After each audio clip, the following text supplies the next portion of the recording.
sous-titre du témoignage, c'est « Prendre des décisions militaires sous le regard de Marie ». On va tout de suite le confier à Marie.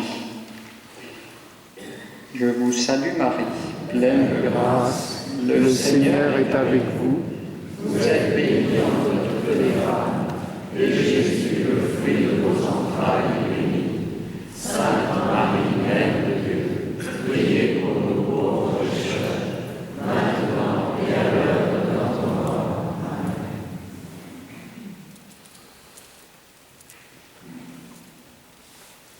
Cet après-midi, Monseigneur Ravel, évêque aux armées françaises, nous disait que les soldats de 1914 priaient Marie pour que Marie les protège et leur donne la victoire. Pour ma part, en tant que chef militaire,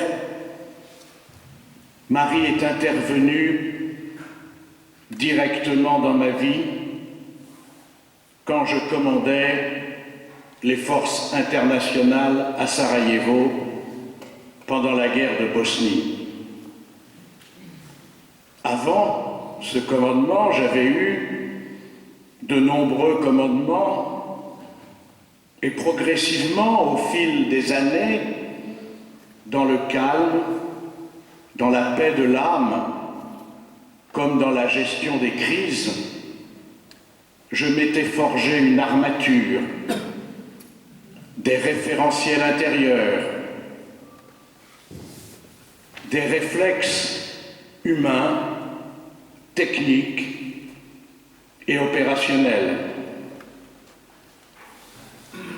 Mais au fil de cette vie de soldat, je n'avais jamais oublié que j'étais un chrétien dont le seul objectif, permettez-moi cette expression un peu militaire, est d'être un jour auprès de Dieu afin de l'adorer et de participer à sa gloire.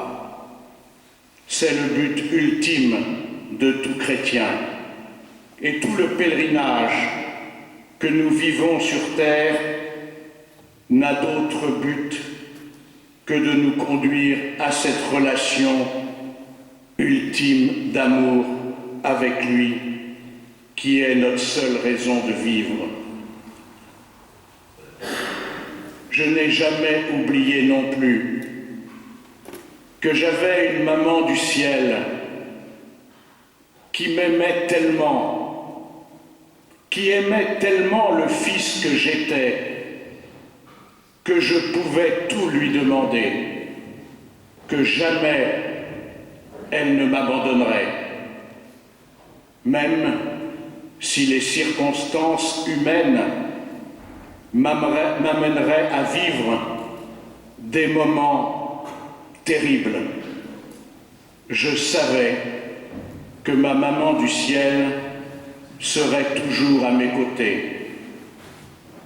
Il suffisait de lui dire tout simplement « Maman, je t'aime, je ne sais quoi faire » et de mettre ma tête sur ses genoux pour tout simplement l'écouter et faire ce qu'elle me disait.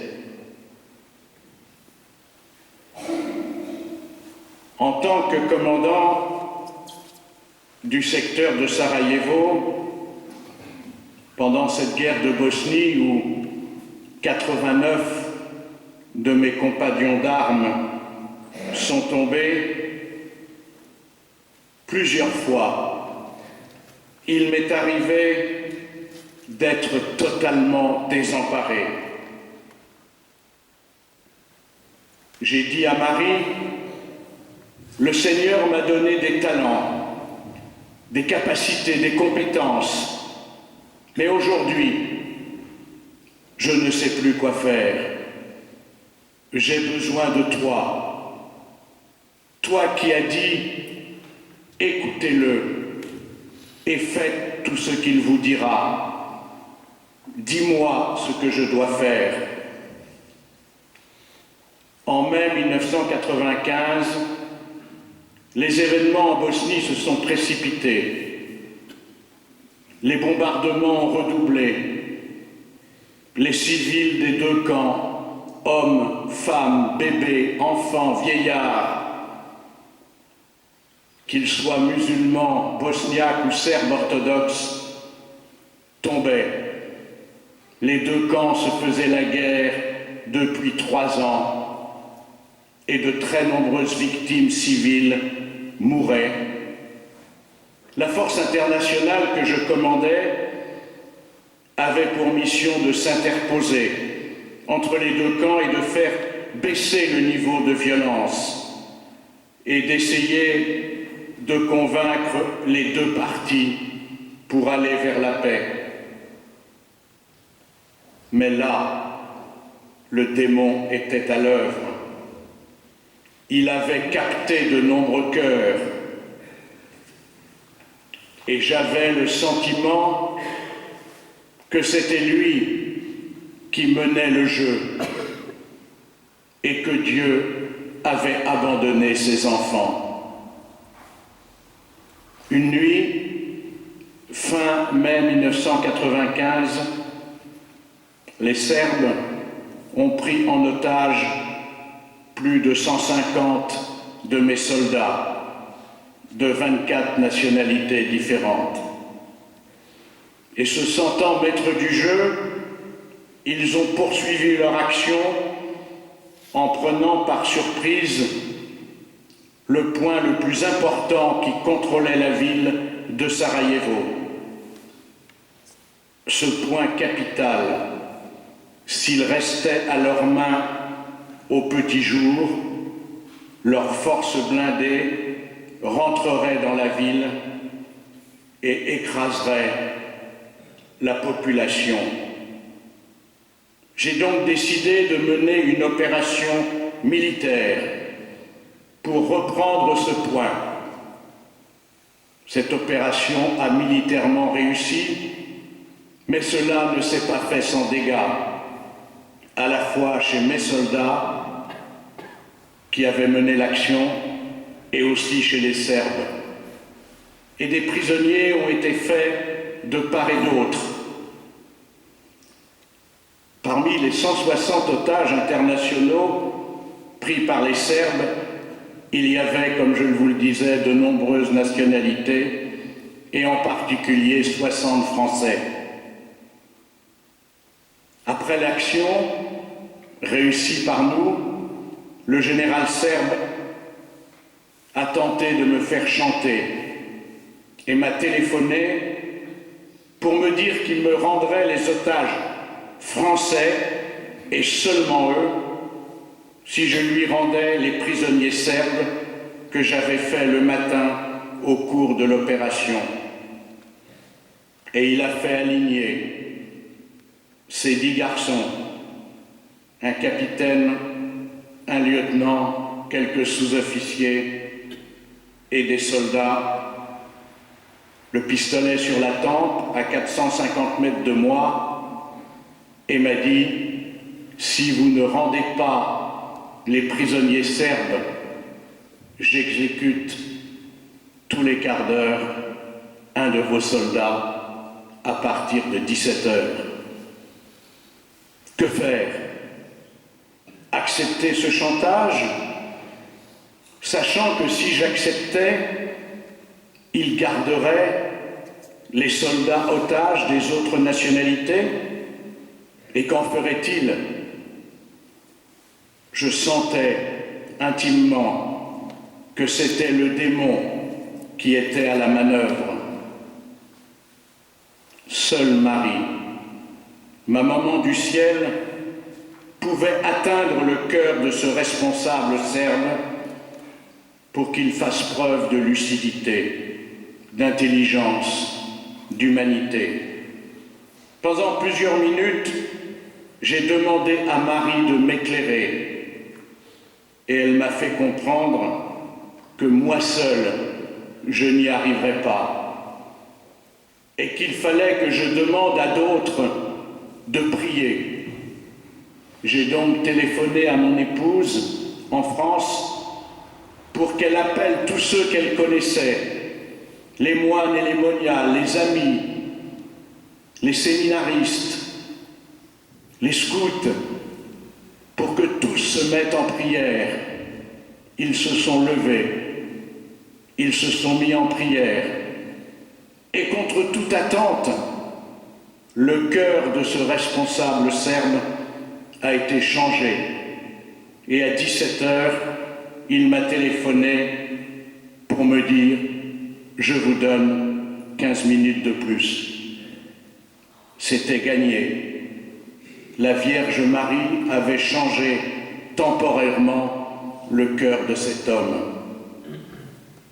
Finalement, l'échange entre prisonniers et otages se fera calmement 3 semaines plus tard. J'ai compris ce jour-là la profonde signification lorsque Jésus a dit sur la croix « Femme, voici ton fils ». Et l'Évangile ajoute « Il prit Marie chez lui ».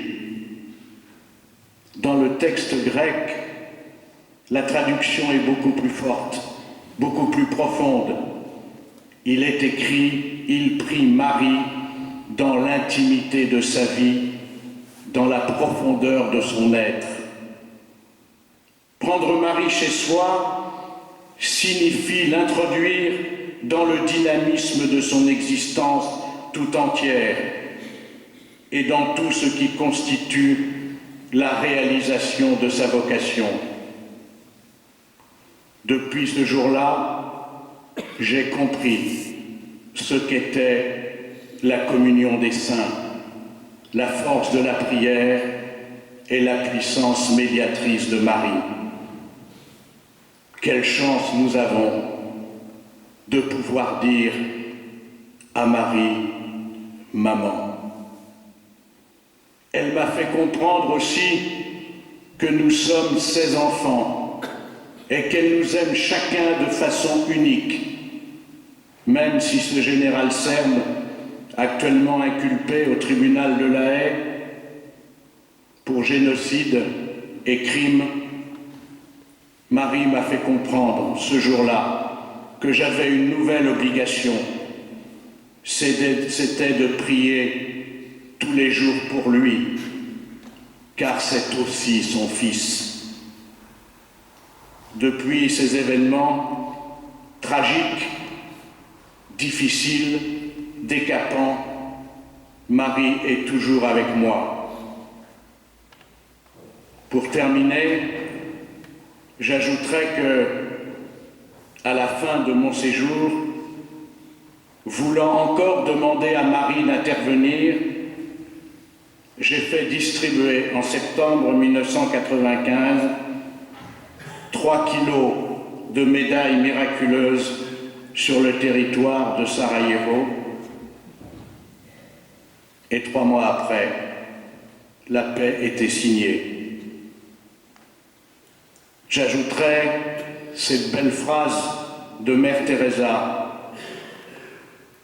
Laissons-nous guider, laissons-nous porter par Marie.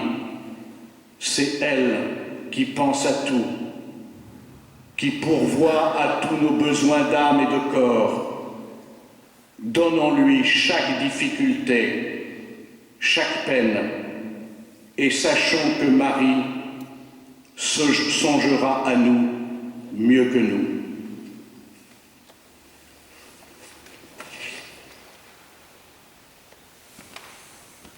Numéro 90.